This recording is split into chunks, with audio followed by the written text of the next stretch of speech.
பெரியவா சரணம். பெரியவா வானொலியின் மாலை நிகழ்ச்சிகள் ஆரம்பமாகின்றன.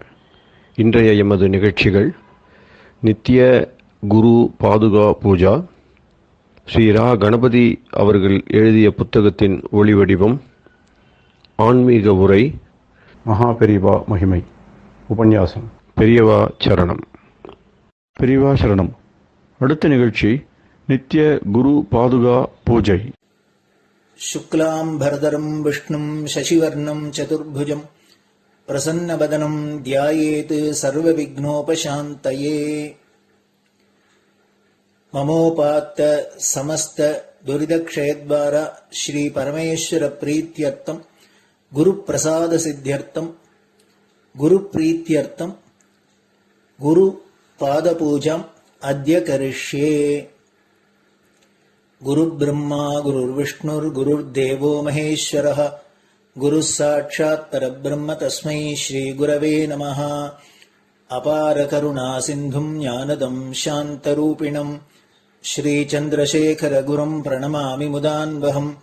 सदाशिवसमारम्भां शङ्कराचार्यमध्यमाम् अस्मदाचार्यपर्यन्तां वन्दे गुरुपरम्पराम्. எல்லோரும் குருவை பெரிவாளை தியானம் பண்ணிண்டு அர்ச்சனை பண்ணுவோம். அஷ்டோத்திரம். பெரியவா அஷ்டோத்திரம் பல அஷ்டோத்திரங்கள் இருக்கு. அதுல எளிமையா சுலபமா எது இருக்கோ அதை நான் இப்ப சொல்றேன். எல்லோரும் இதை கேட்டுண்டே திருப்பி சொல்ல முடிஞ்சுவா சொல்லி சொல்லி பெரிவாளுக்கு பாதத்துல ஒவ்வொரு புஷ்பத்தை அர்ச்சனை பண்ணலாம். ओम श्री कांची कामकोटि पीठाधीश्वराय नमः. श्रीमत् चंद्रशेखरेन्द्र सरस्वती गुरुभ्यो नमः. संन्यासाश्रम शिखराय नमः. काषाय दंडधारिणे नमः. सर्वपीठापहारिणे नमः. स्वामिनाथ गुरवे नमः. करुणासागराय नमः. जगदाकर्षण शक्तिमते नमः. सर्वचराचर हृदयस्थाय नमः. ओम भक्त परिपालक श्रेष्ठाय नमः. धर्म परिपालकाय नमः. श्री जयेन्द्र सरस्वत्याचार्याय नमः. श्री विजयेन्द्र सरस्वती पूजिताय नमः. शिवशक्ति स्वरूपाय नमः. भक्ताभीष्ट प्रदायकाय नमः. ब्रह्मण्य पोषकाय नमः. ब्रह्म विष्णु शिवैक्य स्वरूपाय नमः. कांची क्षेत्रवासाय नमः. कैलाश शिखरवासाय नमः. स्वधर्म परिपोषकाय नमः. चातुर्वर्ण संरक्षकाय नमः. लोकरक्षण संकल्पाय नमः. ओम ब्रह्मनिष्ठापराय नमः. सर्वपापहराय नमः. धर्मरक्षक संतुष्टाय नमः. भक्तार्पितधन स्वीकर्त्रे नमः. सर्वोपनिषत् सारज्ञाय नमः. सर्वशास्त्रगम्याय नमः. सर्वलोक पितामहाय नमः. भक्ताभीष्ट प्रदायकाय नमः. ब्रह्मण्य पोषकाय नमः. नानाविध पुष्पार्चितपताय नमः. रुद्राक्ष क्रीडधारिणे नमः. भस्मोद्दोलित विग्रहाय नमः. सर्वज्ञाय नमः. सर्वचराचर व्यापकाय नमः. अनेक शिष्य परिपालकाय नमः. मनश्चाञ्चल्य निवर्तकाय नमः. अभयहस्ताय नमः. भयापहाय नमः. यज्ञपुरुषाय नमः. यज्ञानुष्ठान रुचिप्रदाय नमः. यज्ञसम्पन्नाय नमः. यज्ञसहायकाय नमः. यज्ञफलदाय नमः. यज्ञप्रियाय नमः. उपमानरहिताय नमः. स्फटिक तुलसी रुद्राक्ष हारधारिणे नमः. चातुर्वर्ण समदृष्टये नमः. ऋग्यजुस्साम अथर्वणादि चतुर्वेद संरक्षकाय नमः. दक्षिणामूर्तिस्वरूपाय नमः जाग्रत् स्वप्न सुषुप्ति अवस्थातीताय नमः कोटिसूर्यतुल्यतेजोमय शरीराय नमः साधुसङ्गसंरक्षकाय नमः अश्वगज गोपूजा निर्वर्तकाय नमः गुरुपादुकपूजातुरन्तराय नमः कनकाभिषिक्ताय नमः स्वर्णबिल्वदलपूजिताय नमः सर्वजीवमोक्षदाय नमः मूकवाक्ताननिपुणाय नमः नेत्रदीक्षादानाय नमः द्वादशलिङ्गस्थापकाय नमः गानरसप्रियाय नमः ब्रह्मज्ञानोपदेशकाय नमः सकलकलासिद्धिताय नमः चातुर्वर्ण्यपूजिताय नमः अनेकभाषासम्भाषण कोविताय नमः अष्टसिद्धिप्रदायकाय नमः ओम श्री शारदामठसुस्थिताय नमः नित्यान्नदानसुप्रीताय नमः प्रार्थनामात्रसुलभाय नमः पादयात्राप्रियाय नमः नानाविधमतपण्डिताय नमः श्रुतिस्मृतिपुराणज्ञाय नमः देवयक्षकिन्नरकिंपुरुषपूज्याय नमः श्रवणानन्दकरकीर्तये नमः दर्शनानन्दाय नमः अद्वैतानन्दभरिताय नमः अव्याजकरुणामूर्तये नमः शैव वैष्णवादिमान्याय नमः श्रीशङ्कराचार्याय नमः दण्डकमण्डलोहस्ताय नमः वीणामृदङ्गसकलवाद्यनाथस्वरूपाय नमः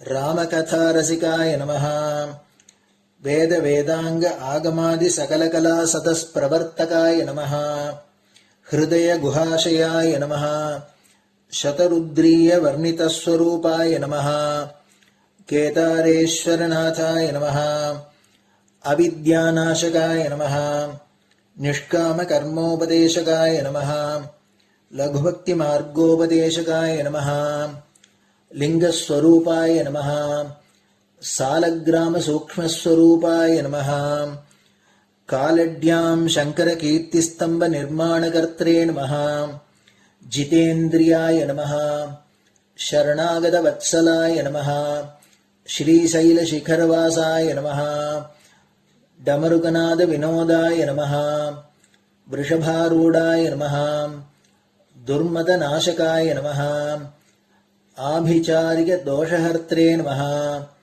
मिताहाराय नमः मृत्युविमोचकशक्त्याय नमः श्रीचक्रार्चनतत्पराय नमः दासानुग्रहकारकाय नमः अनुराधानक्षत्रजाताय नमः सर्वलोकख्यातशीलाय नमः वेङ्कटेश्वरचरणपद्मषट्पदाय नमः श्री महात्रिपुरसुन्दरी समेत श्री चन्द्रमौलीश्वर पूजाप्रियाय नमः श्रीमच्चन्द्रशेखरेन्द्र सरस्वती सद्गुरु परब्रह्मणे नमः गुरुभ्यो नमः परमगुरुभ्यो नमः परमेष्टिगुरुभ्यो नमः परात्परगुरुभ्यो नमः गुरुपरम्पराभ्यां नमः गुरुपादुकाभ्यां नमो नमः.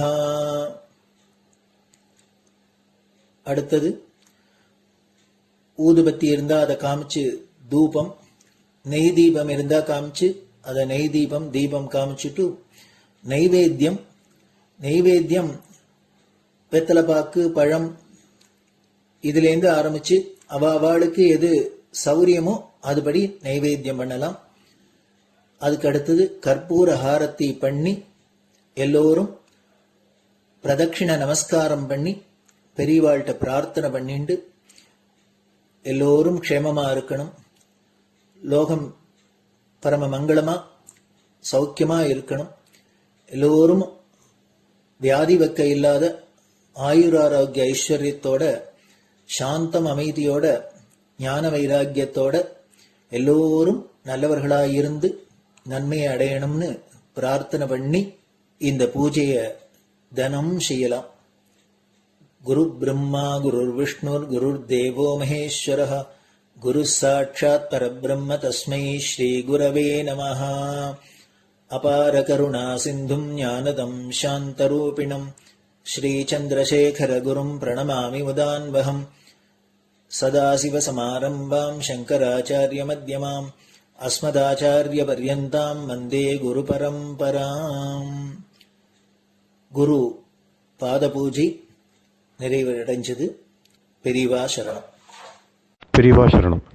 பெரியவா வானொலியில் நேயர்கள் அடுத்து கேட்க இருப்பது ஸ்ரீ ரா கணபதி அவர்கள் எழுதிய புத்தகத்தின் ஒளி வடிவம். அளிப்பவர் ஸ்ரீமதி உமா சங்கர் அவர்கள்.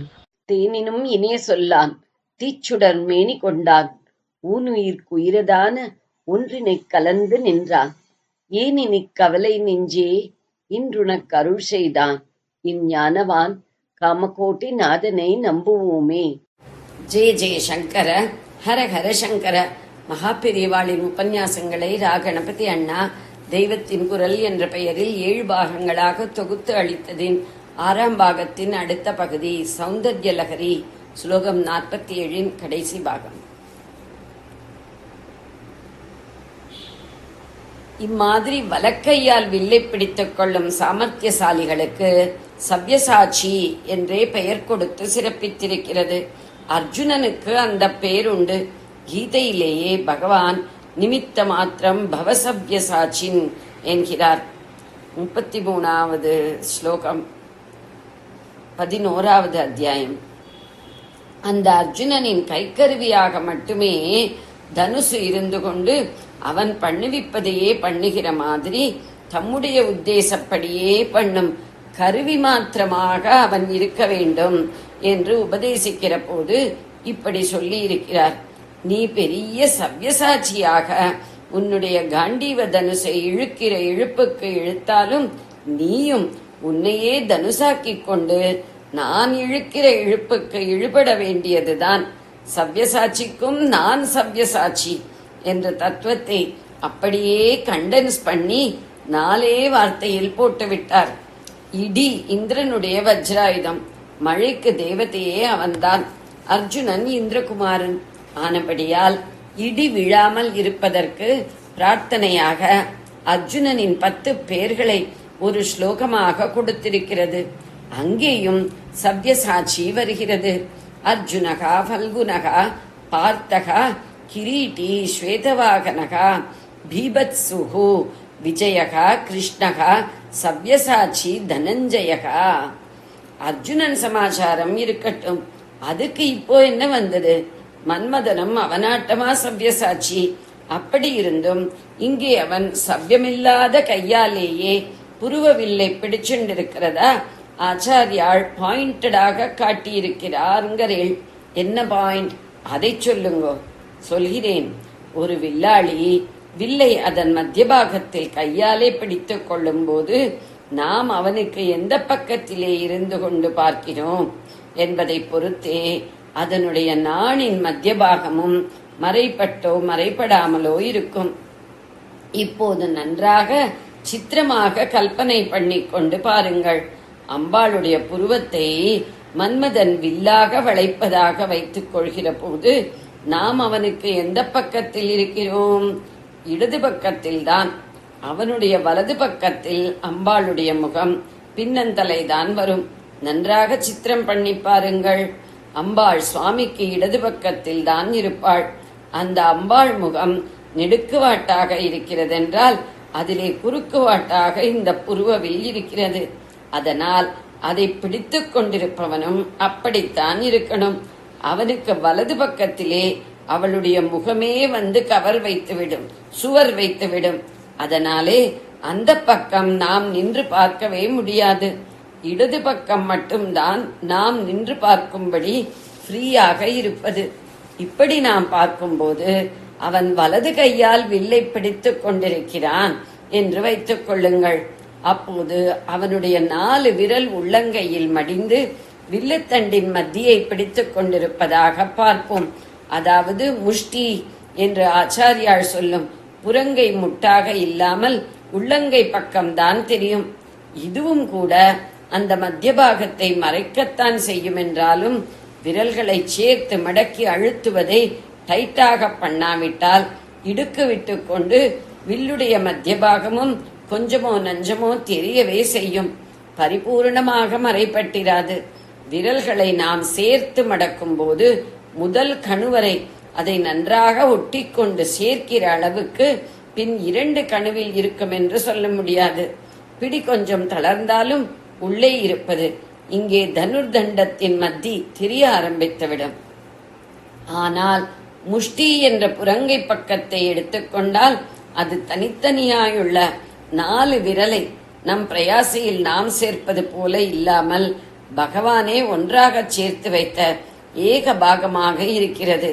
இதுவே முக்கியமாக தெரிந்து இதோடு கூடிய அளவு நெருக்கமாகவே ஒட்டிக்கொண்டுள்ள விரல்களின் ஆரம்ப கணுபாகமும் அந்த பக்கம் கொஞ்சூண்டு தெரிகிறது. அதாவது அதுதான் இடுக்கே விடாத நல்ல மறைப்பாக உள்ள பக்கமாயிருக்கிறது. ஆனால் மன்மதன் வலது கையால் புருவவில்லை பிடித்துக் கொண்டிருந்தானால் அவனுக்கு இடது பக்கமே இருக்கக்கூடியவர்களான நமக்கு அந்த நல்ல மறைப்பான முஷ்டி பக்கம் தெரிய முடியாது. இதைவிட முக்கியம் நான் சமாச்சாரம்.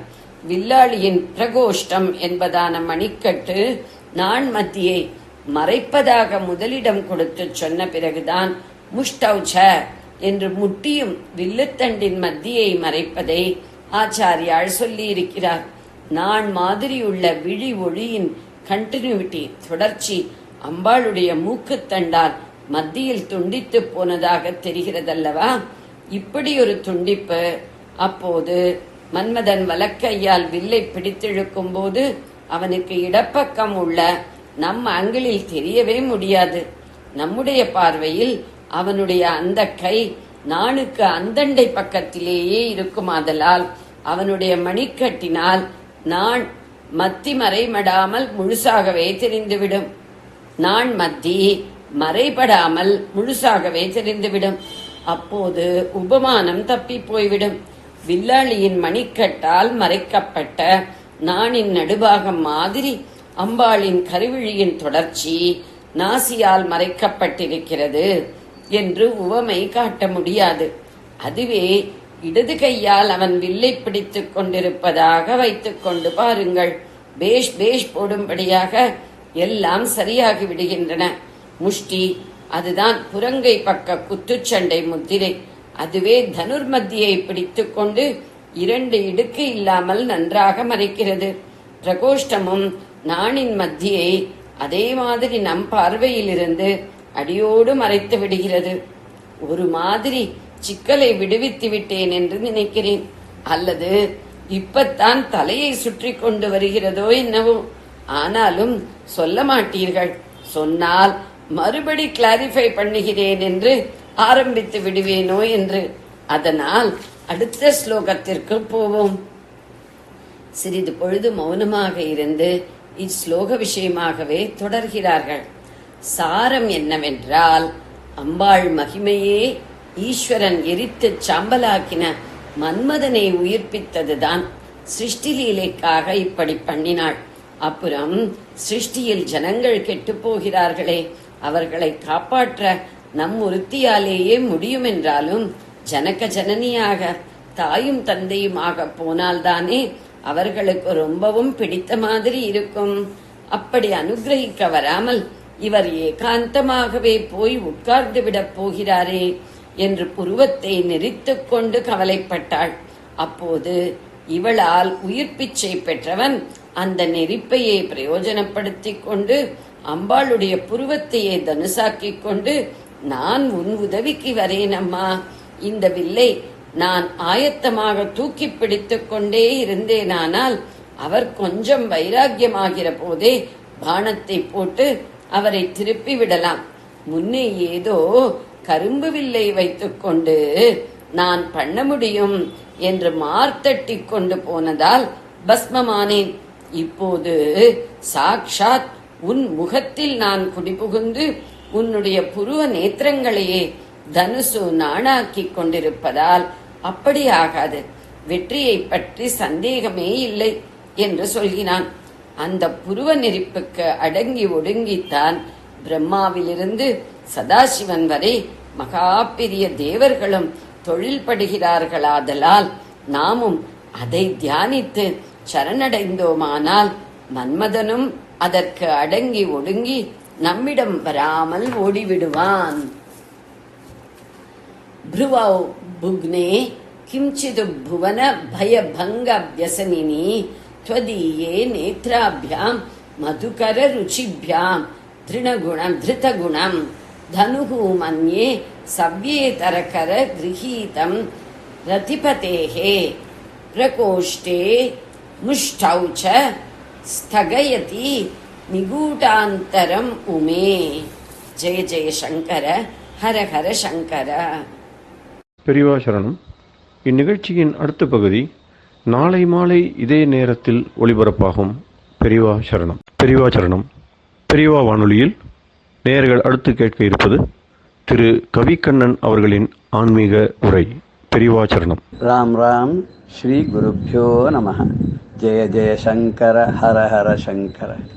பெரியவா வானொலி நேயர்கள் அனைவருக்கும், மகா பெரியவாவுடைய பக்தர்கள் அனைவருக்கும் அடியேன் கவிக்கண்ணனின் அன்பு கலந்த நல்வாழ்த்துக்கள். ராம் ராம். ஜெய ஜெய சங்கர, ஹர ஹர சங்கர.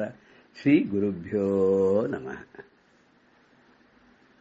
சுப்பிரமணிய புஜங்க ஸ்தோத்திரத்துல ஆச்சாரியாருடைய வர்ணனைய, முருகனை பத்தி அவர் கூறியிருக்க, அதெல்லாம் பார்த்து நினைச்சு நான் கூட அப்படியே மனசுல அந்த ரூப லாவண்யத்தை அப்படியே நிலைநிறுத்தி தியானம் பண்றதுக்கு பழகணும். இன்னைக்கு நம்ம பார்க்க போற ஸ்லோகம் 11வது ஸ்லோகம். அந்த 11வது ஸ்லோகத்தை அவர் என்ன வர்ணனை பண்றாருன்னா, முருகனுடைய மார்பை வர்ணனை பண்றார். அந்த மார்பு எப்படி இருக்கான் அப்படின்னாக்க, சிவப்பா இருக்கான். ஏன் அந்த மார்பு சிவப்பா இருக்கு அப்படின்னு கேட்டாக்க, அதுக்கு ஒரு காரணம் சொல்றார். இந்த குறவள்ளி இருக்கு இல்லையா, வேடனுடைய மகனான வள்ளி மகள், அந்த வள்ளியை கல்யாணம் பண்ணி கொண்டு அவளை ஆலிங்கனம் பண்ணின்றதுனால அவ தன்னுடைய மார்புல ஸ்தனத்து மேல பூசிட்டு இருக்கக்கூடிய அந்த குங்குமம் எல்லாம் இருக்கு இல்லையா, இந்த பெரிய ஸ்தனத்து மேல பூசிட்டு இருக்கக்கூடிய குங்குமம் இருக்கு, அதெல்லாம் இவனுடைய மார்புல வந்து அது இவன் மார்பும் சிவப்பாயிடுத்து அப்படிங்கிறார். அது மாத்திரம் இல்லையா, அத்தனை பக்தர்களுக்கும் ரக்ஷா பண்ணணுன்றதுக்காக எல்லா பக்தர்களுடைய கோரிக்கையும் தன் மனசுல வச்சுண்டு, அந்த பக்தர்களுடைய ரூபங்களையும் தன் மனசுல வச்சுண்டு, அத்தனை பக்தர்களையும் தன்னுடைய இதயத்துல தாங்கி கொண்டிருக்கிறதுனால அந்த பாரத்தினாலையும் அவனுடைய மார்பு செவந்து போச்சு அப்படிங்கிறார். இப்படிப்பட்ட முருகன் இருக்கானே, ரிஷிகளுக்கும் மனிதர்களுக்கும் வந்து இம்சை பண்ணிட்டு இருந்த தாரகாசுரன் முதலான அசுரர்களை எல்லாம் வதம் பண்ணான் இல்லையா, அப்பேற்பட்ட முருகனுடைய மார்பு அவ்வளவு அழகா செவந்து இருக்கு அப்படின்னு இந்த ஸ்லோகத்தை சொல்ல போறார். என்ன ஸ்லோகம் பார்க்கலாமா? புலிந்தேஷ கன்யா கனாபோகதுங்க தனாலிங்கனாசக்த காஷ்மீர ராகம் நமஸ்யாம்யகம் தாரகாரே தவோரஹ ஸ்வபக்தாவனே சர்வதா சானுராகம். புலிந்தேஷ கன்யா கனாபோக துங்க ஸ்தன ஆலிங்கன சக்த காஷ்மீர ராகம் நமஸ்யாமி அகம் தாரகாரே தவ ஓரஹ ஊரு தவ ஓரஹ தவோரஹ ஸ்வபக்தாவனே சதா சர்வதா ச அனுராகம். புலிந்தேஷ கன்யா, அந்த வேட்டையாடக்கூடிய அந்த காட்டு பிரதேசத்தில் இருக்கக்கூடிய அந்த வேடனுடைய கன்யா பொண்ணான புலிந்தேஷ கன்யா கனாபோக துங்க ஸ்தன, அதாவது அவ ரொம்ப அழகா இருக்காளாம். வள்ளி வள்ளி யாரு? தேவலோகத்திலேருந்து வந்தவ தானே. இது மகாவிஷ்ணுவுடைய 2 பெண்கள் சொல்லுவா, வள்ளி தேவியான 2 பேரும். முன்னாடி அது ஏதோ ஒரு காரணத்துக்காக பூலோகத்துக்கு அவ வந்தா, தேவசேனாவாகவும் வள்ளியாகவும் மாறி முருகனை கல்யாணம் பண்ணிட்டான்னு சொல்லுவா. அதனால்தான் முருகனை கூட விஷ்ணுக்கு மாப்பிள்ளைன்னு கூட சொல்ற உண்டு. மருமகன் ஒண்ணு மாப்பிள்ளை ஒண்ணுன்னு சொல்றதெல்லாம் உண்டு. அப்படி ஒரு கனத்த ஸ்தனபாரத்து மேல அவ போட்டு இருக்கிற காஷ்மீர ராகம் குங்குமப்பூவால பூசின்னு இருக்காளாம், மார்பெல்லாம் பூசின்னு இருக்காளாம். அப்பேற்பட்ட ஆலிங்கனாசக்த அந்த வள்ளியை கட்டி தழுவக்கூடிய, ஆலிங்கனம் செய்யக்கூடியவனாக இருக்கக்கூடிய முருகா, அகம் நமஸ்யாமி, நான் உன்னை வணங்குகிறேன். நீ யாரு அப்படின்னு, நான் வணங்குறேன்னாரு. எதை வணங்குறேன்? தவ ஓரகா அப்படின்னு, தவோரகான்னார். உன்னுடைய மார்பு பிரதேசத்தை, சிவப்பாக இருக்கக்கூடிய மார்பு பிரதேசத்தை நான் வணங்குகிறேன். தாரகாரே, அந்த தாரக்கன்கக்கூடிய அந்த அசுரனுக்கு எதிரியாக இருந்து அவனை அழித்தவனே. ஸ்வபக்தாவனே சர்வதா அனுராகம், உனக்கு தன்னுடைய பக்தர்கள் பால் எப்பொழுதும் நீங்காத ஒரு அன்பு, பாசம், அவர்களுக்கு கருணை செய்ய வேண்டும், அருள் புரிய வேண்டும்ங்கிற எண்ணம் என்னைக்கு உனக்கு இருந்துட்டே இருக்கு இல்லையா? அப்பேற்பட்ட உன்னை நான் வணங்குகிறேன் அப்படிங்கிறார். இத கந்தர் அனுபூதியில ஒரு பாட்டுல சொல்றார் அருணகிரிநாதர். வடி விக்ரம வேல் மகிபா, அதான் அழகான வேலை கையிலே கொண்டு இருக்கக்கூடிய பராக்கிரமம் மிகுந்த மகிபா, மகிமை பொருந்தவனே, குர மின்கொடியை புணரும் குணபூதரனேன்றார். அந்த அந்த குறவர்களுடைய வம்சத்திலே வந்த, வேடுவர்கள் வம்சத்திலே வந்த மின்கொடி, அம்பாளை கூட மின்கொடி மென்கடி அப்படின்னு சொல்லி முதல் பாட்டிலேயே பாடுவார். சிவப்பா இருக்கான்றதுக்கு காரணம் சொல்லும்போது, மின்னல் கொடி போல இருக்கா, அப்புறம் குங்குமப்பூ கோஷாலெல்லாம் எப்படி இருக்குமோ அந்த மாதிரி சிவப்பா இருக்காருன்னு ஒரு சிவப்பா இருக்கிறது எல்லாத்தையும் சொல்லிட்டு வருவார். இவர் என்ன சொல்றாருன்னா, குரமின் கொடி அவ எப்படி இருக்கான்னு சக்கச்சவேர்னு இருக்கா, அவளை புணரும் குணபூதர்னு அவளை கட்டி தழுவி அணைத்து அவளோட சந்தோஷமாக இருக்கக்கூடிய பூபதியே அப்படின்னு சொல்றார். பூபதி என புவனங்களை எல்லாம் தாங்கக்கூடிய, காப்பாற்றக்கூடியவனாக, ரட்சிக்கக்கூடியவனாக, மிகவும் கருணை மிகுந்தவனாக இருக்கின்றாயே அப்படின்னு சொல்லி அதுல அவர் சொல்லுவார். இங்கேயும் அதே மாதிரிதான். என்ன அப்படின்னு கேட்டாக்க, ஒரு பாட்டுல அபிராமி அதுல சொல்லுவார் அவர் பட்டர், இடம் கொண்டு விம்மி இணை கொண்டு இறுகி இழகி முத்து வடங்கொண்ட கொங்கை மலை கொண்டு இறைவர் வலிய நெஞ்சே நடம் கொண்ட கொள்கை நலம் கொண்ட நாயகிம்பர். இங்க முருகப்பெருமான் எப்படி வள்ளியை சிவந்த காஷ்மீர குங்கும பூவினால மார்பில தடவி கொண்டிருக்கிறதுனால, அவளை அணைத்ததுனால எப்படி சக்கச்சேவேலுனான மார்பை உடையவனாக அந்த முருகன் இருக்கானோ, அதே மாதிரி அம்பாள் தன்னுடைய கணவனான பரமேஸ்வரனை அணைத்து இறுகி கட்டி கொண்டதுனால அவ மார்பில் அந்த குங்குமம் பரமேஸ்வரனுக்கு போயிடுத்து. இடம் கொண்டு விம்மி இணை கொண்டு இறுகி அவனுடைய இடத்தை தேடி நாடி போய் அந்த பரமேஸ்வரனை நல்லா அழகா இறுக்கி அணைத்து கட்டி கொண்டு தன்னுடைய மார்பு பிரதேசமானது அவனுடைய வலிய நெஞ்சே நடங்கொண்டு அவருடைய மார்பு பிரதேசத்துல பதிய வைத்து, அந்த பதிய வச்சதுனால அந்த பரமேஸ்வரனுடைய அருளுக்கு பாத்திரமாகி அவருடைய சந்தோஷத்தினால தனக்கு இன்பத்தை சேர்த்து கொண்ட அந்த நாயகி அப்பேற்பட்ட அம்பாள் இருக்கா இல்லையா? அப்ப அம்பாளுக்கும் அதே மாதிரி நடந்தது. இங்க முருகனுக்கு அப்படின்னது, அம்பாள் ஆலிங்கனம் பண்ணனால பரமேஸ்வரன் சிவப்பா போயிட்டாராம். அதே மாதிரி வள்ளிய ஆலிங்கனம் பண்ணனால முருகன் சிவப்பா போயிட்டான். அப்படி சிவப்பாக விளங்கக்கூடிய பிரகாசமாக இருக்கக்கூடிய முதல்ல தங்கம் மாதிரி பிரகாசிக்கிறான்னு 10வது ஸ்லோகத்தில் சொன்னார். இந்த 11வது ஸ்லோகத்துல இந்த குங்குமப்பூனுடைய மேல மார்பெல்லாம் பதிந்ததுனால சிவப்பாக இருக்கிறது. பக்தர்களை எல்லாம் மனதில் வைத்துக் கொண்டு அவர்களுடைய குறைகளெல்லாம் தீர்ப்பதற்காக மனதில் இந்த பாரத்தை சுமந்து கொண்டிருக்கிறதுனாலையும் அவனுடைய மார்பு பிரதேசமானது சிவப்பா இருக்கு. அப்பேற்பட்ட முருகனுடைய மார்பு பிரதேசத்தை நான் எப்போதும் தியானிக்கிறேன், நான் நமஸ்காரம் பண்றேன்னு சொல்றார். நாமளும் ஆச்சாரியால் மாதிரி அந்த முருகப்பெருமான சர்வாங்க சுந்தரனா இருக்கக்கூடிய சர்வாங்க சுந்தரனவன். அப்படிப்பட்ட எல்லாம் அழகுக்கு ஒருவரும் ஒவ்வாத வள்ளின்னு அபிராமேந்தாதில அம்பாள் சொன்ன மாதிரி இவனும் அழகு. முருகன்னால அழகு தானே, முருகன்னா அழகன்னு தான் அர்த்தம். அந்த அழகன் நாமளும் தினம் தியானம் பண்ணலாம். ஜெய ஜெய சங்கர ஹர ஹர சங்கர. ஸ்ரீ குருபியோ நம. ராம் ராம். பெரியவா சரணம். இந்நிகழ்ச்சியின் அடுத்த பகுதி நாளை மாலை இதே நேரத்தில் ஒளிபரப்பாகும். பெரியவா சரணம். பெரியவா சரணம். அடுத்த நிகழ்ச்சி மகா பெரியவா மகிமை உபன்யாசம். வழங்குபவர் பிரம்மஸ்ரீ கணேச சர்மா அவர்கள். அபார கருணா சிந்தும் ஞானதம் சாந்தரூபிணம் ஸ்ரீ சந்திரசேகர குரும் பிரணமாமி முதான்பகம். பெரியவா ஒரு மதத் தலைவர். ஏதோ மதத்தில் உள்ள விஷயங்களுக்கு மட்டும்தான் அவர் கவனம் இருந்தது அப்படின்னு இல்லை. சமுதாயத்தில் உள்ள பல பிரச்சனைகள், அந்த சமுதாயத்தில் உள்ள பல பிரச்சனைகளுக்கு காரணம் நமது மதத்தை நாம சரியா புரிஞ்சிக்காத, நம்மளோட மதானுஷ்டானங்களை நமக்கு சாஸ்திரங்கள்ல சொன்னதை சரிவர கடைபிடிக்காதுதான் சமுதாயத்துல பல பிரச்சனைகளுக்கு காரணம் அப்படிங்கிறத ரொம்ப தெளிவா பெரிவா நமக்கு எடுத்து சொல்றா. நாம எதுவும் ஒரு சமுதாயத்துக்கும் அரசியலுக்கும் மதத்துக்கும் சம்பந்தம் இல்லை அப்படிங்கிறப்பல தான் நாம பார்க்கிறோம். அப்படி பார்க்கறதுனால தான் நமக்கு உண்மையான பிரச்சனைக்கு காரணம் என்ன, அதை எப்படி நிவர்த்தி பண்றது அப்படின்னு தெரியாத தத்தளிச்சுன்னு இருக்கும். ஆனா பெரியவா பார்த்தீங்கன்னா இந்த திரிகால ஞானியா இருக்கிறதுனால, சத்குருவா இருக்கிறதுனால, ஒவ்வொரு சமுதாய பிரச்சனைகளுக்கு காரணமே நாம மதத்தை சரியா புரிஞ்சுக்காதனால, மதத்துல உள்ள கோட்பாடை சரியா அனுஷ்டானம் பண்ணதுனால்தான் அப்படிங்கறது தெளிவா எடுத்து சொல்லி, நாம அந்த அனுஷ்டானங்களை சரி பண்ணிட்டோம்னா சமுதாய பிரச்சனைன்னு போயிடும் அப்படிங்கிறதுல ரொம்ப தீர்மானமா நமக்கு உபதேசம் பண்றா.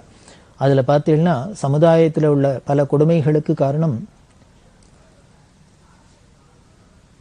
பெண்களோட சீரழிவுக்கு காரணம் காலாகாலத்துல கல்யாணம் ஆகாதது அப்படிங்கிற ஒண்ணு. அந்த கல்யாணம் ஆகாததுக்கு காரணம் வரதட்சணைங்கிற ஒரு கொடுமையா இருக்கிறது அப்படின்னு பார்க்கிறோம். அந்த வரதட்சணைய பெரிவா ஒழிக்கணும் அப்படிங்கிறதுக்கு பாடுபட்டா. காலாகாலத்துல எளிய திருமணம் நடக்கணும் அப்படின்னு நாம் அதை என்ன பண்ணிடுறோம் அப்படின்னா, இந்த விவாகம் முதலானதெல்லாம் ஒரு மத சம்பந்தப்பட்ட ரிலீஜியஸ் ஃபங்க்ஷன், ஒரு கல்யாணமாகட்டும் உபநயனமாகட்டும் இன்னும் எந்த ஒரு நிகழ்ச்சிகளா இருந்தாலும் இது ஒரு மதத்துல சொல்லியிருக்கிற ஒரு அனுஷ்டானம், ரிலீஜியஸ் ஃபங்க்ஷன். ஆனா இதை என்ன பண்றோம்னு ஒரு சோஷியல் ஈவெண்டா நாம கன்வெர்ட் பண்ணிட்டு நம்ம சமுதாயத்துல உள்ள நமக்குள்ள அந்தஸ்து, நமக்குள்ள ஐஸ்வர்யம் இதெல்லாம் காமிச்சுக்கிறதுக்கு இதெல்லாம் ஒரு ஆப்பர்ச்சுனிட்டியா நாம உபயோகப்படுத்திக்கிறோம். அப்படி படுத்திக்கிறதுனால இருக்கிறவன் அப்படி பண்ணினான்னா இல்லாதவனுக்கு அதை பார்த்து ஆசை வந்துடுறது, அதுக்கு பல வழியில தப்பு பண்ண தோன்றது, இல்லையா போட்டா போட்டி வருது, ஒருத்தருக்குள்ள துவேஷம் வருது, விரோதம் வருது, இப்படி பல விஷயங்கள் அதுல பரவிண்டு போறது. அதனால அந்த மத சம்பந்தமான எந்த ஒரு விஷயமா இருந்தாலும் சாஸ்திரத்துல சொன்னபடி அப்படியே நாம கடைபிடிக்கணும். நமது சாஸ்திரத்துல எந்த ஒரு காரியத்துக்கும் பணத்தை பத்தியே லட்சியம் பண்ணல, ஐஸ்வர்யம் வேணும்னே சொல்லல. ஏதானும் உதாரணத்துக்கு சொல்லணும் அப்படின்னா, ஏதான ஒரு விசேஷம் அப்படின்னா, ஒரு தானம் அப்படின்னா அதுல தட்சிணை வைக்கணும் அப்படின்னா ஸ்வர்ணத்தை வை அப்படின்னு சொல்றது.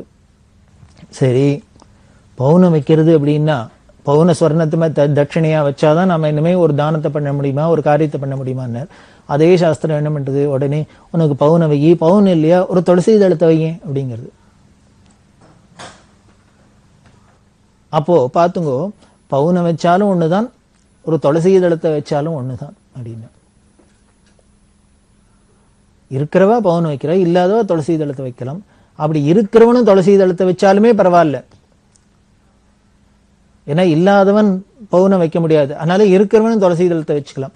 அப்படி சமுதாயத்துல மேல்தட்டுல இருக்கிறவாள்லாம் தங்களோட எந்த ஒரு நடவடிக்கையிலையும் நடை உடை பாவனையிலிருந்து எல்லாத்திலையும் எவ்வளவுக்கு இவ்வளவு எளிமையா இருந்து காமிக்கிறாளோ, கீழே இருக்கிறவாளுக்கெல்லாம் அவ ஒரு வழிகாட்டியா இருக்கணும், அவ ஒரு முன்னுதாரணமா இருந்து அவ அப்படி எளிமையா இருந்து காமிக்கணும் அப்படின்னு தான் பெரியவா ஆசைப்பட்டா. அதனாலதான் ஒரு பெரிய பீடாதிபதியா இருந்து அவர் பலமை எளிமையா இருந்ததுக்கு காரணம் இருந்து காமிக்கணும் அப்படிங்கிறதுக்காக தான். அதுவே அவருக்கு எவ்வளவு பேர் புகழ கொடுத்தது, பெருமையை கொடுத்தது. உலகம் எல்லாரும் பார்த்து ஆச்சரியப்படுறாப்புல அவர்கிட்ட ஒரு பக்தி வராப்புல இருந்தது. அது மாதிரி யாரா இருந்தாலும் நமது வீட்டுல எந்த ஒரு ஃபங்க்ஷனா இருந்தாலும் சரி, விவாகமா இருக்கட்டும், உபநயனமா இருக்கட்டும், இன்னும் எந்த ஒரு ரிலீஜியஸ் ஃபங்க்ஷனா இருந்தாலும் அதை எவ்வளவுக்கு அவ்வளவு சிம்பிளா எளிமையா பண்றோமோ அவ்வளவுக்கு அடுத்த வாளுக்கு ஒரு முன்னுதாரணமா இருக்கணும். அதுக்கு ஒரு தைரியம் வேணும். அந்த தைரியம் எப்படி கிடைக்கும், பெரியவா அனுகிரகம் இருந்ததுன்னா, பெரியவாள்கிட்ட நமக்கு பக்தி இருந்ததுன்னா அவ அனுகிரகம் தான் அந்த தைரியம் வந்துடும். அது ஒரு தைரியமா இருந்து பண்ணி காமிக்கணும். இதெல்லாம் தான் ஒரு பெரிய புரட்சி. அப்படி பண்ணி காமிக்கணும் தான் ஆசைப்பட்டா. அப்படி இந்த விவாகத்துல இந்த வரதட்சணை, சீரிசந்தி, இது மாதிரி அந்த கொடுமைகள்லாம் போக்கணும் அப்படின்னு பண்ணினா, அதுக்கு உபதேசம் பண்ணினா, அப்படி பண்ற பெரியவா வெறும் உபதேசம் மட்டும் பண்ணிட்டு விடல. இந்த புனிதமான இந்த விவாகம் குழந்தைகளுக்கெல்லாம், ஏழை எளிகளுக்கெல்லாம் நடக்கணும் அப்படிங்கிறதுக்காக தன் மடத்து மூலியமாம என்னென்ன உதவி பண்ண முடியுமோ அதெல்லாம் பண்ணினா. கல்யாணம் அப்படின்னா, பெண் கல்யாணம்னா திருமங்கல்யத்துக்கு பவுன் கொடுக்கறது அப்படின்னு ஒரு சம்பிரதாயம் வச்சிருந்தா. அதுக்காக என்ன பண்ணுவானே, யாரானு இருக்கிறவாழ்கிட்டெல்லாம் கேட்டு கேட்டு வாங்குறது. எனக்கு பவுன் கொடுங்கோ, எனக்கு திருமங்கல்யம் கொடு, அத்தை பண்ணி கொடு, இத்தை பண்ணி கொடு அப்படின்னு அவா கொண்டு கொடுத்தா, இருக்கிறவா கொண்டு கொடுத்தா அதை இல்லாதவாளுக்கு விநியோகம் பண்ணினா. இப்போ ரெண்டு விஷயம், இருக்கிறவா கொண்டு பெரியவாளுக்கு காணிக்கையா கொடுக்கறதே அவளுக்கும் பெரியவா அனுகிரகம் கிடைக்கிறது, கொடுத்தவாளுக்கும் ஒரு திருப்தி, பெரியவாளுக்காக நம்ம காணிக்கை கொடுத்தோம் அப்படின்னு பெரியவா அனுகிரகம் கிடைச்சதுன்னு இல்லாதவா வந்து கேட்டு வாங்கிக்கிறதே பெரியவா கையால கொடுத்தா பெரியவா அனுகிரகம் பண்ணினது அப்படின்னு வாங்கிக்கிறவாளுக்கும் பெரியவா அனுகிரகம் அப்படின்ட்டு பெரியவா கிருபை அப்படின்னு பெரியவாள்கிட்ட வந்து வாங்கிட்டுமே பெரியவா பிரசாதம்ங்கிற ஒரு பெருமை கிடைக்கிறது, சந்தோஷம் கிடைக்கிறது. கொடுத்தவாளுக்கும் பெரியவாளுக்கு பிரீத்தியா நம்ம அர்ப்பணம் பண்ணினுமேங்கிற கிடைக்கிறது. இப்படி எல்லாம் அதிசயமான நிகழ்ச்சிகள்லாம் மடத்துல எப்பொழுதும் நடந்துட்டு பெரியவா சன்னதியில. அப்படி பல பேர் வந்து கொடுக்கிறவாள்லாம் இருக்கிறவா கொடுக்கறத வாங்கி பெரியவா பல பேருக்கு எல்லாம் கொடுத்துட்டு இருக்கா. அப்படி இருக்கிறதே ஒரு நாளைக்கு கூட்டத்துல வரிசையா எல்லாரும் வந்து தரிசனம் பண்ணிட்டு இருக்கா. அதுல ஒருத்தர் வந்து ஒரு பழத்தட்டை வச்சு, பொண்ணுக்கு கல்யாணம், நாங்க ஏழை, ஏதானும் பெரியவா உபகாரம் பண்ணணும் அப்படின்னு கேட்டார். பெரியவா ஒன்றும் பார்த்தா பேசாத நின்னா. கூட இருக்கிறவாள்லாம் இந்த நடந்து வாங்கோ, பின்னால இருக்கிறவா வரட்டும், பெரியவா அப்புறம் பதில் சொல்லுவா அப்படின்னு விட்டா. அவர் இப்படி ஓரமா போய் நின்னார். பெரியவா அந்த அப்படியே தட்டோட இந்த வாங்கி வச்சுன்னு விட்டா. இன்னொரு 10 பேர் கழிச்சு இன்னொருத்தர் யாரோ ஒருத்த வந்தா. அவளும் இதே மாதிரி ஒரு தட்டுல பழத்தை வச்சா, ஒரு பத்திரிகை வச்சா, குழந்தைக்கு கல்யாணம், பெரியவா உபகாரம் பண்ணும் அப்படின்னா. இவாளுக்கும் ஒன்றும் பதில் சொல்ல. அவரும் அந்த போயிட்டார். அந்த தட்டும் இந்த வந்து கொடுத்து, அந்த பத்திரிகை இங்கேயே வந்தது. இப்படி 10 பேர் போன அப்புறம் 15 பேர் 20 பேர் போனதுக்கு அப்புறம் 1 ஆச்சு, 2 ஆச்சு, 3 ஆச்சு, 4 ஆச்சு. இப்படி 3-4 பேர் வந்து கூட்டத்துல குழந்தைக்கு கல்யாணம், பொண்ணுக்கு கல்யாணம், உபகாரம் பண்ணும், பொண்ணுக்கு கல்யாணம், குழந்தைக்கு கல்யாணம், உபகாரம் பண்ணும் கேட்கிறா. இப்படி 4 பத்திரிகை வந்தோடனே பக்கத்துல இருந்தவருக்கு ஒரு ஆச்சரியமா இருந்தது. என்ன இன்னைக்கு வரவாள்ல பாதி பேர் பொண்ணுக்கு கல்யாணம், பெரியவா உபகாரம் பண்ணும், பொண்ணுக்கு கல்யாணம், உபகாரம். என்ன உபகாரம் பண்ண போறா? பெரியவா புடவை, திருமங்கல்யம், வேஷ்டி இதெல்லாம் தானே கொடுப்பா. இதுக்கு வந்து கேட்கிறாளே அப்படின்னு ஒரு ஆச்சரியம். ஒரே நாளைக்கு தொடர்ந்து இது மாதிரி வந்தா நமக்கே ஒரு அதிசயமா இருக்கும் இல்லையா? அவர் என்ன பண்ணார், கூட இருக்கிற கைங்கரியமன்றர் இப்படி இந்த கல்யாண பத்திரிகையை பார்த்தார். வரிசையா ஒருத்தரா கொண்டு வைக்கிறாளே, யார் யாரு அப்படின்னு பார்க்கலாங்கிற ஒரு ஆர்வத்துல இப்படி பார்த்தார். எடுத்து பார்த்தா 4 பத்திரிக்கையும் ஒருத்தர் ஒரு கல்யாணமாவே இருக்கு. ஒரே கல்யாண பத்திரிக்கை 4 பேர் கொண்டு வந்து வச்சிருக்கா. இது கூட கைங்கரியம் பண்றவருக்கு ரொம்ப கோபம் வந்துடுத்து, தாபமா இருந்தது. பெரியவா ஏதோ இல்லாதவாளுக்கு ஒரு கல்யாணத்துக்கு உதவி பண்றா, உபகாரம் பண்றான்னா அதை உலகத்துல உள்ள ஜனங்கள் எப்படி மிஸ்யூஸ் பண்றா பத்தியல, அதை எப்படி போய் தப்பா பயன்படுத்திக்கிறா. ஏதோ இல்லாதவாளுக்கு கொடுக்கலாம் அப்படின்னா, நிஜமாவே இவாளுக்கு இல்லைன்னா கூட ஒரு கல்யாணத்துக்கு யாரோ ஒருத்தர் வந்து கேட்டு ஒரு ஐட்டத்தை வாங்கிட்டு போனா போருமே. இப்படி மட்டும் வாங்கிக்கலாங்கிறாப்புல எல்லாரும் வந்து பல பேர் வந்து பல விதத்திலையும் கேட்டு வாங்கிட்டு போறாளே அப்படின்னு இவருக்கு ரொம்ப தாபமா இருந்தது, வருத்தமா இருந்தது. உலகத்தை நினைச்சு வருத்தப்பட்ட பெரியவா நல்லது நினைச்சு உலகத்துக்கு உபகாரம் பண்ணும்னா கூட ஜனங்கள் அதை எப்படி எல்லாம் தவறுதலா பயன்படுத்திக்கிறது பத்தியா அப்படின்னு ஒரு தாபம். அதனால பெரியவாள்கிட்ட வருத்தப்பட்டுன்னு சொன்னேன். எல்லாத்தையும் காமிச்சார். ஒரே வீட்டு கல்யாண பத்திரிக்கை 4 பேர் கொண்டு கொடுத்து பெரியவா கேட்கிறா. பெரியவாளும் கொடுத்தா, ஒவ்வொருத்தருக்கா கொடுத்துருந்தா. நல்ல வேளை இன்னைக்கு என்னமோ பெரியவா உடனே கொண்டு வான்னு, புடவை திருமங்கலாம் கொண்டு வான்னு சொல்லி கொடுக்கல. அதனால பெரியவாளோட நல்ல மனசை எல்லாரும் தப்பா புரிஞ்சுன்னு எல்லாரும் மிஸ்யூஸ் பண்றா. அதனால பெரியவா இதெல்லாம் கொடுக்குற இந்த புடவை திருமங்கல் எல்லாம் கல்யாணத்துக்கு கொடுக்கறதா நிறுத்தணும் அப்படின்னு அவர் கோச்சின்றார். பெரியவாட்ட சுவாதீனமா தான் சொன்னார். பெரியவா அவளுக்கு தெரியாதா 4 பத்திரிகை தான் வந்திருக்குன்னு? ஏன்னா எப்பொழுதும் கல்யாணம்னு வந்து கேட்டா உடனே அதுக்கு பதில் சொல்லி இதை எடுத்துன்னு வந்து கொடுக்க சொல்ற பெரியவா இப்போ 4 பேருக்கு ஒன்றும் பதில் சொல்லாத இருக்கான்னாலே பின்னால ஏதோ கிளைமேக்ஸ் வரப்போறதுன்னு தானே பெரியவா அன்னை சொல்றா. வாஸ்தவம் தான். ஒரே கல்யாணத்துக்கு 4 பேர் பத்திரிகை கொண்டு வந்து கேட்கிறா, 4 தினசா கேட்கிறா. வாஸ்தவம், அவா தப்பு தான் பண்றா, இல்லைன்னு சொல்லல. நாமளும் இத்தனை நாளா பல பேருக்கு உபகாரம் பண்ணிட்டு இருக்கோம். இதுல இன்னைக்கு இவா இப்படி பண்றா, ஒரே குடும்பத்திலேருந்து ஒரே கல்யாணத்துக்கு 4 பேர் வந்து கேட்கிறா அப்படிங்கிறது இப்பதான் தெரிஞ்சிருக்கு நமக்கு. இவா தான் பண்ணியிருக்கா. இப்படி யாரோ ஒருத்தர் தப்பு பண்றாங்கிறதுக்காக இனிமே ஜெனுயினா வந்து கேட்கிறவாளுக்கும் இல்லைன்னு சொல்றியா நீ அப்படின்னு. இப்ப வரவாழ்லாமே எல்லாருமே முடிஞ்ச மட்டும் கிடைச்ச மட்டும் கிடைக்கட்டும், அம்ட்ட மட்டும் சுருட்டலான்னா வரப்போறா? இல்லை, யாரோ இதுல ஒருத்தர் பண்ணலாம். இப்படி சமுதாயத்துல யாரோ ஒருத்தர் 2 பேர் ஒரு நல்ல காரியத்துக்கு ஏதோ இடைஞ்சல் பண்றாங்கிறதுனால அந்த நல்ல காரியத்தையே நிறுத்திடக்கூடாது அப்படின்னு கூட இருக்கிறவருக்கு அட்வைஸ் பண்ணினா. உடனே என்ன பண்ணா, போய் ஒரு செட்டு புடவை, வேஷ்டி, திருமங்கல்யம் எல்லாம் கொண்டு வா அப்படின்னு அவர் கொண்டு வந்தார். அந்த 4 பேரையும் கூப்பிட்டா. இப்ப 4 பேரும் மாட்டின்ட்டா, கையங்களும் பிடிபட்டுட்டா. இந்த ஞானஸ்வரூபமான திரிகால ஞானின்னு பெரியவாளுக்கு முன்னாலே யாராலையான தப்பு பண்ண முடியுமா? அங்க நிற்குமா? அங்க சூரியனுக்கு எய்த்தாப்புல இருட்டு இருக்க முடியுமா? ஞானத்துக்கு எய்த்தாப்புல அஜ்ஞானம் இருக்க முடியுமா? 4 பேரும் மாட்டின்ட்டா அவளோ பயப்படுறா. பயந்துன்னு வந்தா பெரியவா கூப்பிட்டா, அவளை பிரியமா தான் கூப்பிட்டா. என்ன பண்ணா, இந்த புடவை வேஷ்டி திருமங்கலையும் எல்லாத்தையும் கொடுத்து இன்னுமே இது மாதிரி பண்ணாதீங்கோ, இதை எடுத்துன்னு போய் குழந்தைக்கு கல்யாணம் பண்ணி க்ஷேமமா இருக்கும் அப்படின்னு. அதான் பெரியவா. நாம இருந்தா பண்ணுவோமா? நம்மள ஒருத்தர் ஏமாத்துறான்னு தெரிஞ்சாக்க அவள்கிட்ட நாம ஏமாறுவோமோ? அவளுக்கு உதவி பண்ணுவோமோ? ஆனா பெரியவா என்ன பண்றான்னு, அவ நம்மள்கிட்ட தவறுதலா நடந்துனான்னு தெரிஞ்சா கூட அந்த தவறை மன்னிச்சு உடனேயே அவளுக்கும் அனுகிரகம் பண்ணி அவளுக்கும் கொடுத்துதான் அனுகிரகம் பண்றா. நீங்க 4 பேர் கேட்டுட்டு, அதனால நீங்க தப்பு பண்ணிட்டு, அதனால உங்களுக்கு தர முடியாது அப்படின்னு சொல்லல. கொடுத்துட்டு இனிமே இந்த தப்பு பண்ணாதீங்க அப்படின்னு. அப்புறம் பெரியவா சொல்ற, இல்லாத கொடுமை இப்படி எல்லாம் பண்ண தோன்றது, என்ன பண்றது? அவ வரதட்சணை ஒழிக்கணும், வரதட்சணை ஒழிக்கணுங்கிறது, கல்யாணத்தை எளிமையா பண்ணணுங்கிறது எவ்வளவு முக்கியமான விஷயம் அப்படிங்கிறது இந்த நிகழ்ச்சி மூலமெல்லாம் பார்த்துக்கணுமே, பார்த்து தெரிஞ்சுக்கலாமே. அவளுக்கு ஏன் 4 பேர் ஏதாவது குடிஞ்ச மட்டும் வேணும்னு தோணித்து அப்படின்னாரு.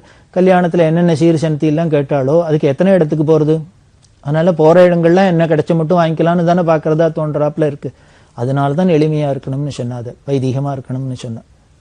அப்படி கேட்டவாளுக்கு அவ தப்பு பண்ணினாங்கிறதுனால அதை தர்மத்தை நிறுத்தக்கூடாது, நாம பண்றது பண்ணிட்டு தான் இருக்கணும் அப்படின்னு பண்ற. அது மாதிரி பல இடங்கள்ல பார்த்துருக்கோம். பல பேர் கல்யாணம் ஆகணும்னா எப்படி பவுன் வேணும், அது வேணும், இது வேணும் அப்படின்னா. ஒரு வைதிகர் பெரியவாள்கிட்ட அழுதர், பொண்ணுக்கு கல்யாணம் நிச்சயமாயிடுத்து, முன்னாலேயே பத்திரிகையெல்லாம் வச்சு அனுகிரகம் பண்ணி எல்லாம் பண்ணிட்டு போயாச்சு, பெரியவாளும் உபகாரம் பண்ணிவிட்டா. அப்புறம் திருப்பி கல்யாணத்துக்கு கிட்டக்க இருக்கிறதே அழுதர், கல்யாணமே நின்று போயிடும் போல இருக்கு, பெரியவா அனுகிரகம் பண்ணணும் அப்படின்னு. ஏன் என்ன இப்ப திடீர்னு சொல்றீ அப்படின்னு. இல்லை, இப்ப பிள்ளையாத்துல சொல்றா வைரத்தோடு போட்டாதான் கல்யாணம்ங்கிறா. நான் வைதிகன், நான் தர்வகிட்ட தூக்கின்னு விடுவிடா போயின்னு, நான் எங்க போவேன் வைரத்துக்கும் வைடூரியத்துக்கும்? என்னால இப்படி வைரத்தோடு போட முடியும்? அப்படி இல்லைன்னா கல்யாணம் நின்று போயிடும்ங்கிறா. கல்யாணம் நின்று போச்சா எனக்கு ஊர் உலகத்துல அவமானமா இருக்கும், அதுக்கப்புறம் அந்த குழந்தைய யாரான்னு கல்யாணம் பண்ணிப்பாளா? இது பெரிய விபரீதமா போயிடும், பெரியவாதான் காப்பாற்றணும் அப்படின்னு அழுத. இப்ப என்ன பண்ண முடியும்? பெரியவா அதையும் சொல்லியிருக்கா, வைரத்தோடு வேண்டான், பட்டுப்புடவை வேண்டான் அப்படி எல்லாம் சொல்றா. இந்த பட்டு வேண்டாம் அப்படிங்கிறதுக்கு பல விதமான வியாக்கியானம் சொல்றா பெரியவா. நாம ஏதோ ஆடம்பரமா ட்ரெஸ் பண்ணிட்டு வெளியில பாக்குறதுக்கு அழகா இருக்கணும், பகட்டா இருக்கணும் அப்படிங்கிறதுக்காக லட்சக்கணக்கான பட்டுப்பூச்சிகளை கொல்றோம். அத்தனை ஜீவஹிம்சை பண்ணி நாம ஒரு ஆடம்பரம் பண்ணிக்கிறோம். இது தேவையா? இது மனுஷத்தன்மையா அப்படின்னு கேட்கிறா.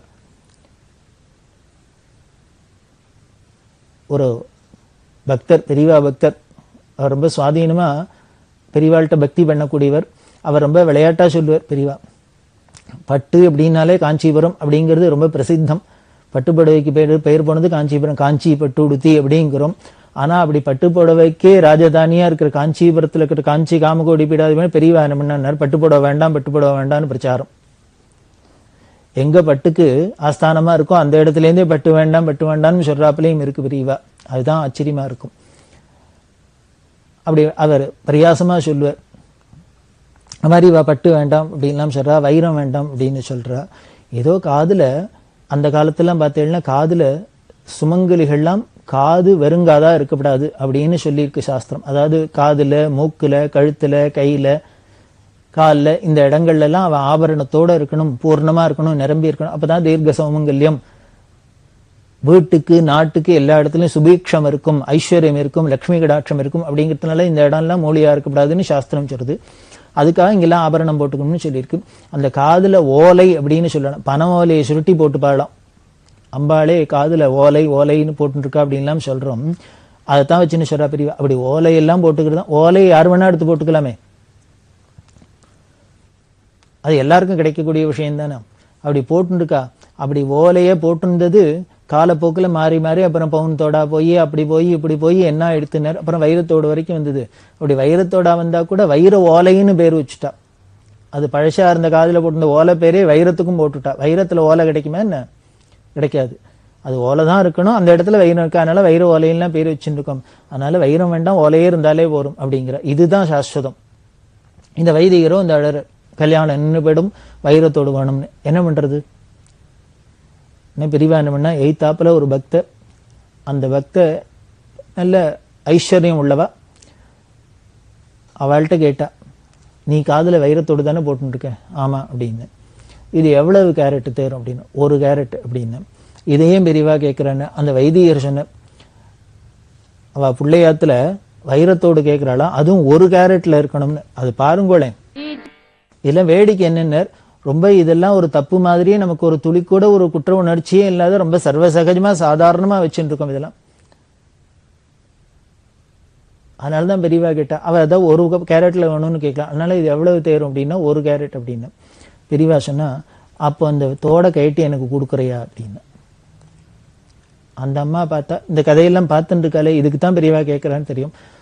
பரம சந்தோஷம், நான் கொடுக்குறேன் அப்படின்னு. உடனே உனக்கு வேற தோடு இருக்கோ அப்படின்னு. நிறைய இருக்கு, இது மாதிரி இன்னொரு தோடு கூட இருக்கு ஆத்துல, எத்தனை தோடு வேணாலும் வாங்கிக்கலாம், நான் கொடுக்குறேன் அப்படின்னு. உடனே பெரியவா என்ன பண்ணா, அடுத்த மேனேஜரை கூப்பிட்டா, கடைக்கு போச்சுன்னா ஒரு சாதாரண தோடு ஒன்று வாங்கிட்டுருச்சுன்னா வாங்கிட்டு வந்து தான் அனுகிரகம் பண்ணி அந்த அம்மாட்ட கொடுத்துட்டு, இதை நீ காதல போட்டுனா இந்த வைரத்தோட கைட்டி கொடு, உன் புண்ணியத்துல இவரோட குழந்தைக்கு கல்யாணம் ஆகி க்ஷேமமா இருக்கட்டும் அப்படின்னு. உடனே அந்த வைரத்தோடு வாங்கி வச்சுட்டு அவர் கொடுத்தார். அவர் வந்தவர் வைரத்தோடுக்கு என்ன பண்ண போறோமோ எது பண்ணுமோ, அதுவும் 1 கேரட் வைரத்தோடு அப்படின்னா என்ன பண்ண போறோமோன்னு நினைச்சுட்டா, 1 நிமிஷத்துல பெரியவா இப்படி வாங்கி அப்படி கொடுத்துட்டா. அவர் பரம சந்தோஷமா வாங்கிட்டு போய் குழந்தைக்கு போட்டு கல்யாணம் பண்ணி க்ஷேமா இருக்கட்டும் அனுப்பிச்சுட்டா. இந்த அம்மாவுக்கும் பரம சந்தோஷம், இப்படி ஒரு உபகாரம் பண்றாப்புல நமக்கு சந்தர்ப்பம் கிடைச்சதே அப்படின்னு. அந்த அம்மா, நான் உத்தரவு வாங்கிக்கிறேன் அப்படின்னா, உத்தரவு வாங்கிக்கிறதே பெரியவா சிரிச்சுட்டே சொல்றா, இனிமே அடுத்த தடவை என்கிட்ட வரத்தே வைரத்தோடலாம் போட்டுட்டு வராது அப்படிங்கிறா. காரணம் என்னென்ன, வந்தா நான் இது மாதிரி வாங்கிட்டு விடுவேன்னு அர்த்தம் போல இருக்கு. வந்தா நான் பிடிங்கிட்டு விடுவேன், அதனால இனிமே இங்க வரத்தே வைரத்தோடலாம் போட்டுட்டு வராது அப்படின்னு.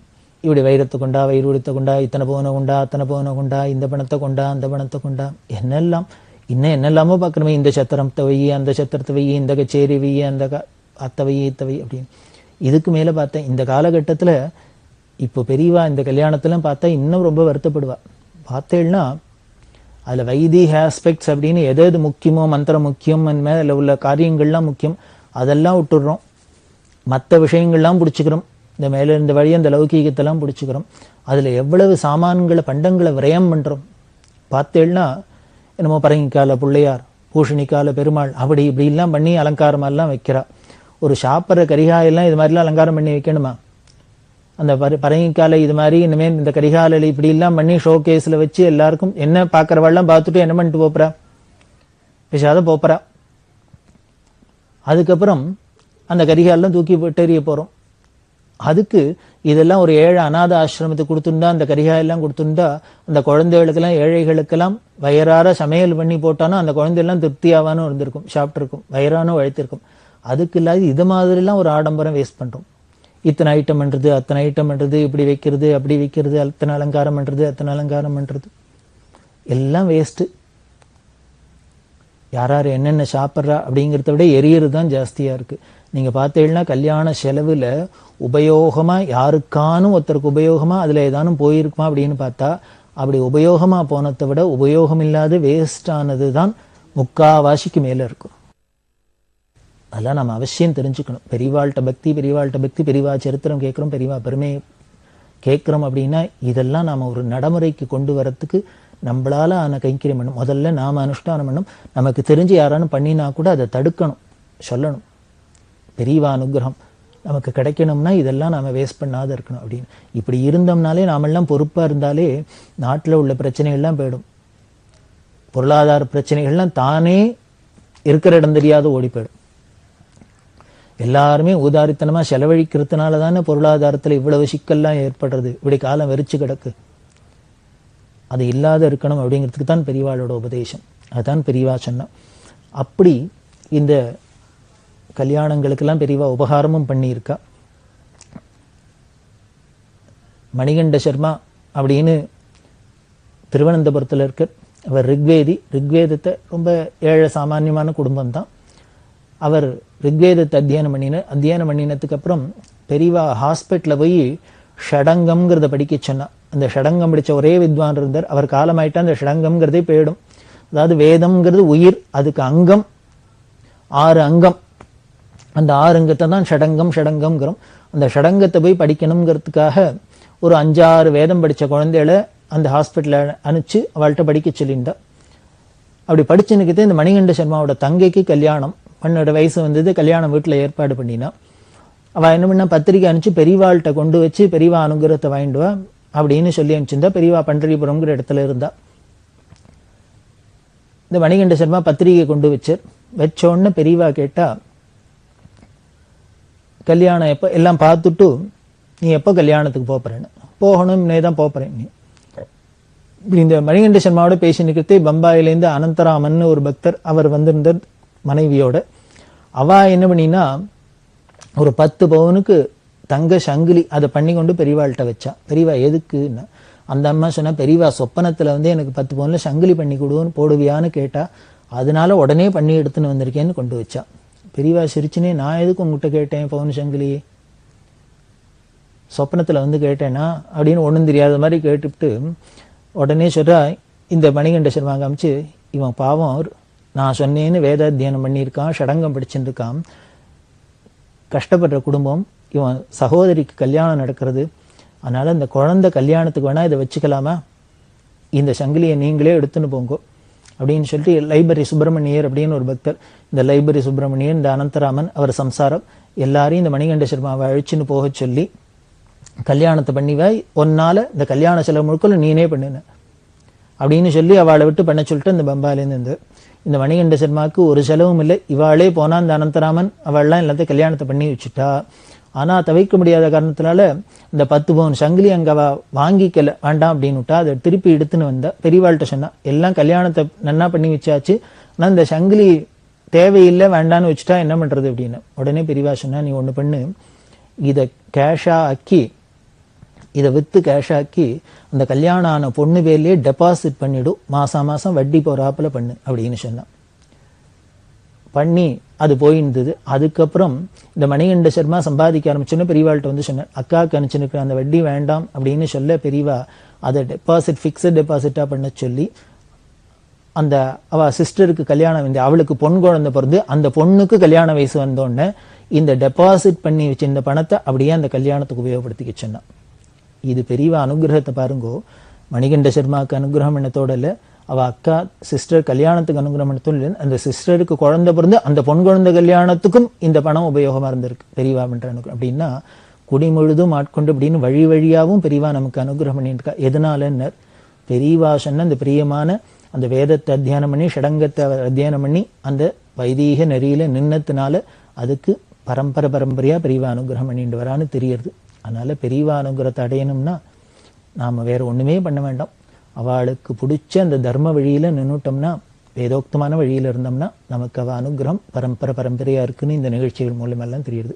இப்படி கல்யாணத்துக்கெல்லாம் ஒரு ஒத்தாசை பண்ணிட்டு இருக்கிற பெரியவா இன்னும் சமுதாயத்துக்கு என்ன பல விஷயங்கள்லாம் சொல்லி இருக்கா அப்படிங்கிறத தொடர்ந்து பார்க்கலாம். பெரியவா சரணம்.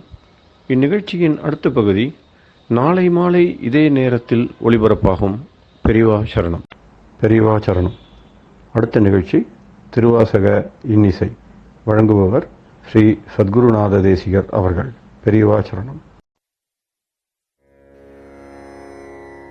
திருச்சிற்றம்பலம்.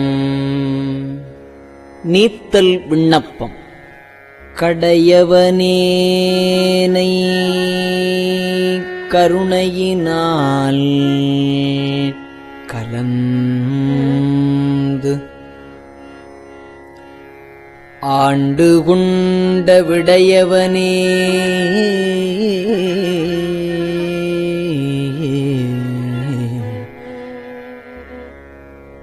விட்டுடுதி கண்டாய்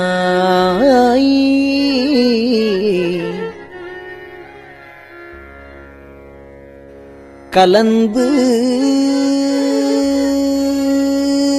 ஆண்டு கொண்ட விடையவனே விட்டுடுதி கண்டாய் விரல் வேங்கையின் தோல் உடையவனே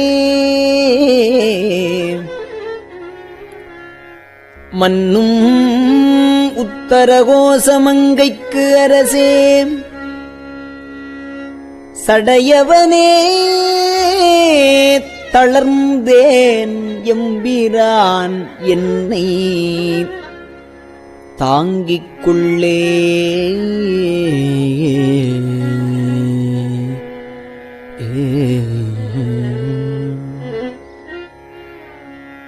கொள்ளேற் பிளவு அகலாத் தடங்குங்கையற்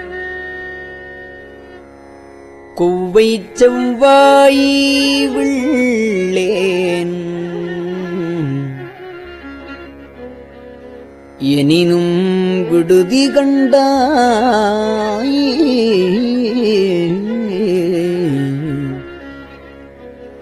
நின் விழுத்தொழும்பின் உள்ளேன் புறமல்லேன் உத்தர கோசமங்கைக்கு அரசே.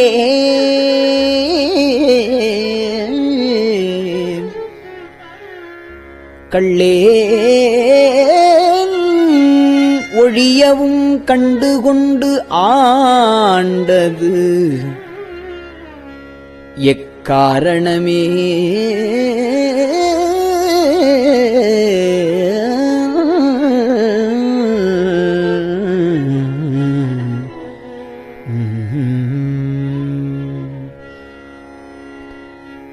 காருரு கண்ணியர் ஐம்புலன்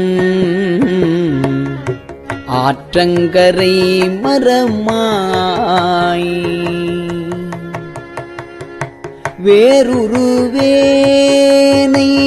விடுதி கண்டாய். விளங்கு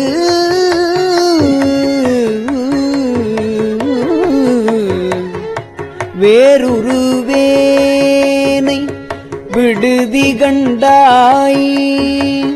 விளங்கும் திருவாரூர்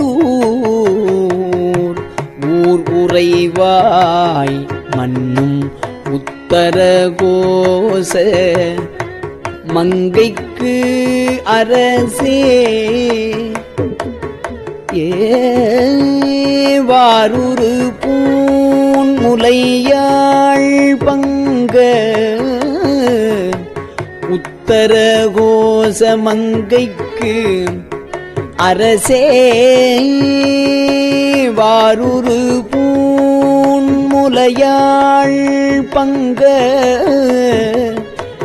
என்னை வளர்ப்பவனே.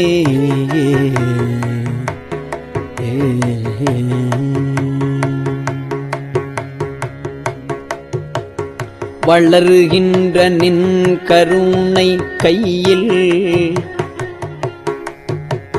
வாங்கவும் நீங்கி இப்பால் மிளிர்கின்ற என்னை விடுதி கண்டாய்.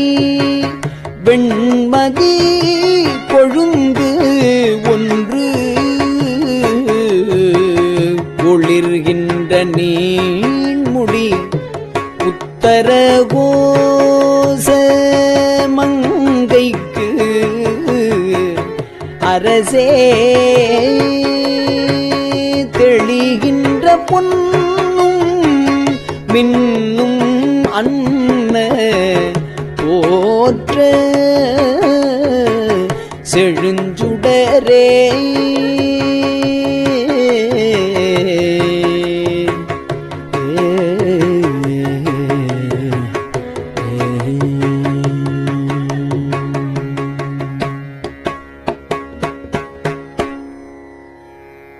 செழிகின்ற தீப்புகுவிட்டிலில் சின்மொழியாரில் பண்ணாள்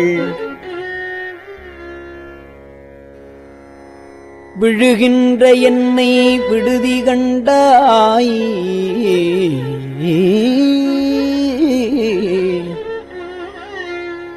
சின்மொழியாரில் பண்ணாள் விழுகின்ற என்னை விடுதி கண்டாய். வெறிவாய் அருகால் உழுகின்ற பூமுடி உத்தரகோசமங்கைக்கு அரசே வழி நின்று நின்னருளார் அமுதூட்ட மறுத்தனனே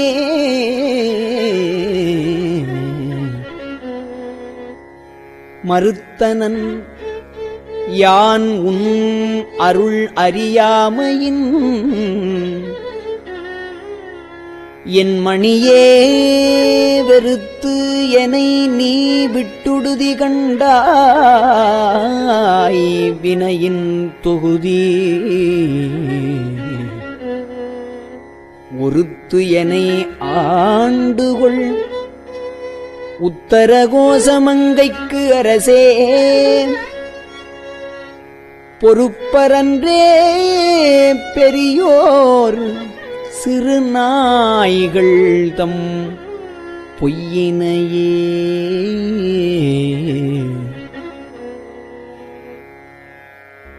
பொய்யவனேனை பொருள் என ஆண்டு ஒன்று பொத்திக் கொண்ட மெய்யவனே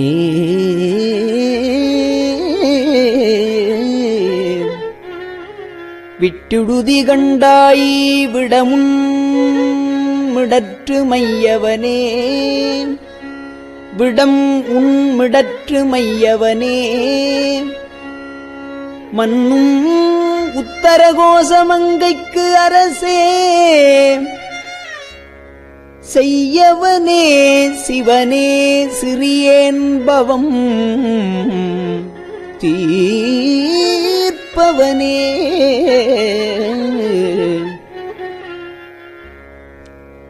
தீர்க்கின்றவாறு என் பிழையை நின் சீரருள் என்கொல் என்று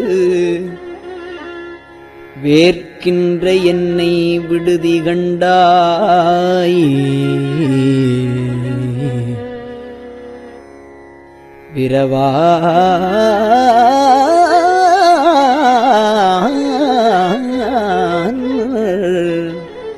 விரவாறு வெறுவ ஆர்க்கின்றதார் விடை உத்தரகோசமங்கைக்கு அரசே ஈர்க்கின்ற அஞ்சொடு அச்சம் வினையேனை இருதலையே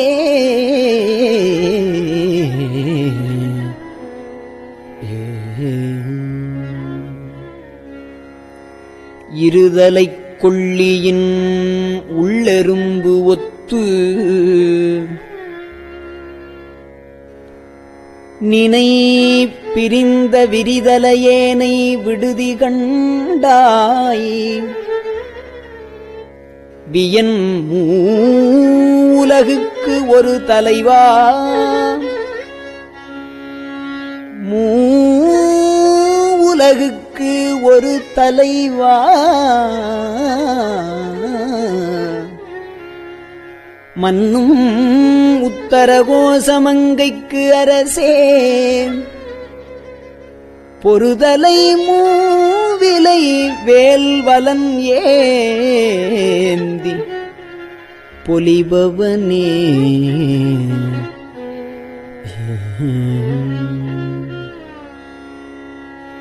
பொலிகின்ற நின் தாள் புகுத பெற்று ஆக்கையை போக்கப் பெற்று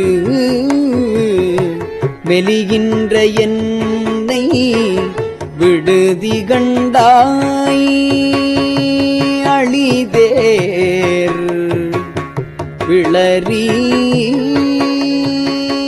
ஒலி நின்ற பூங்கொழில் உத்தரகோச மங்கைக்கு அரசே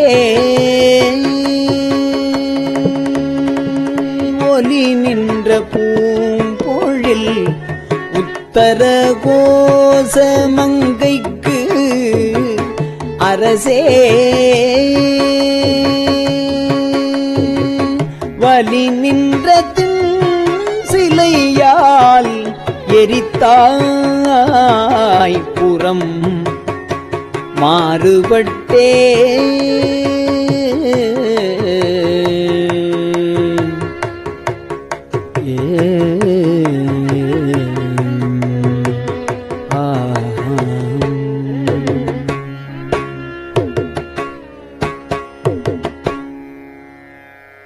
திருச்சிற்றம்பலம். பெரியவா சரணம். இந்நிகழ்ச்சியின் அடுத்த பகுதி நாளை மாலை இதே நேரத்தில் ஒளிபரப்பாகும். பெரியவா சரணம். பெரியவா சரணம். பெரியவா வானொலியின் இன்றைய நிகழ்ச்சிகளின் நிறைவாக திருப்பொன்னூசல் வழங்குபவர் சத்குருநாத தேசிகர் அவர்கள். பெரியவா சரணம். திருச்சிற்றம்பலம். திருப்பொன்னூசல். தெங்குலவு சோலை திரு உத்தர கோசமங்கை. தெங்குலவு சோலை திரு உத்தர கோசமங்கை. தங்குலவு சோதி தனியுருவம் வந்தருளி எங்கள் பிறப்பறுத்திட்டு எம்பரமும் ஆட்கொள்வான். பங்குலவு கோதையும் தானும் பணி கொண்ட கொங்குலவு கொன்றை சடையான் குணம் பரவி பொங்குலவு பூன்முலையீர் பொன்னூசலாடாமோ.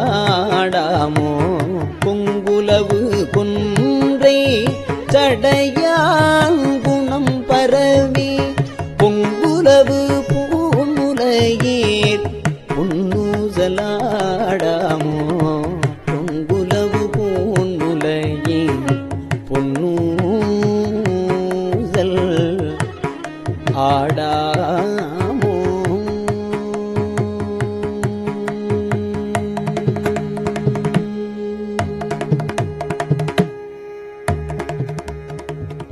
திருச்சிற்றம்பலம்.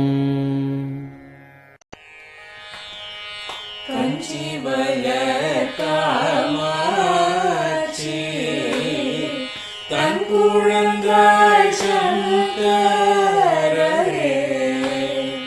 கஞ்சி வளர் காமாட்சி. தங்குழந்தாய் சங்கரரே குரு சந்திரசேகரரே உறங்கிடுவீர்களே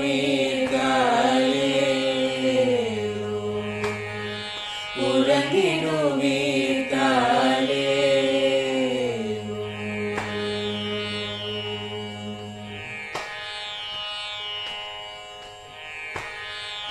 ஆதிகுரு சங்கரராய்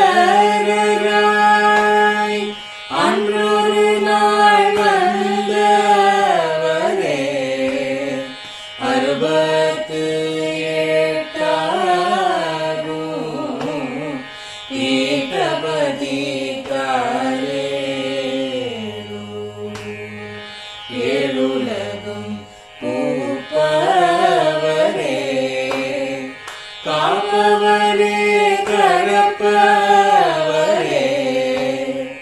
எல்லோர்க்கும் அருள்பவரே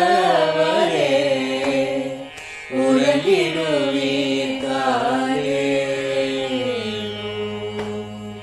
அயனுடனே மாலவனோ தேடிய பொற்பதத்தவரே அருமறைகள் சாற்றும் முயல் மலர்பதமே காலே. முக்தி நிலை எய்திடவே சக்தி தரும் சத்குருவே. முக்தி நிலை எய்திடவே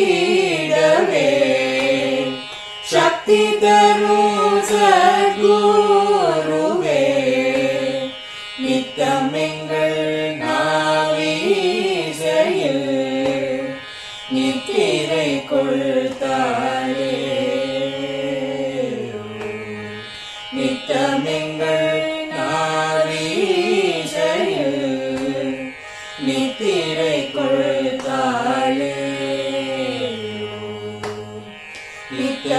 எங்கள் நாவீசையில்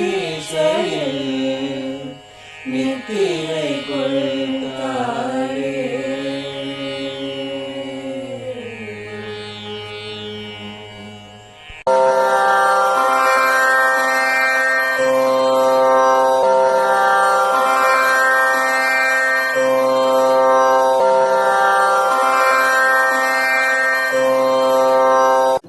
பெரியவா சரணம்.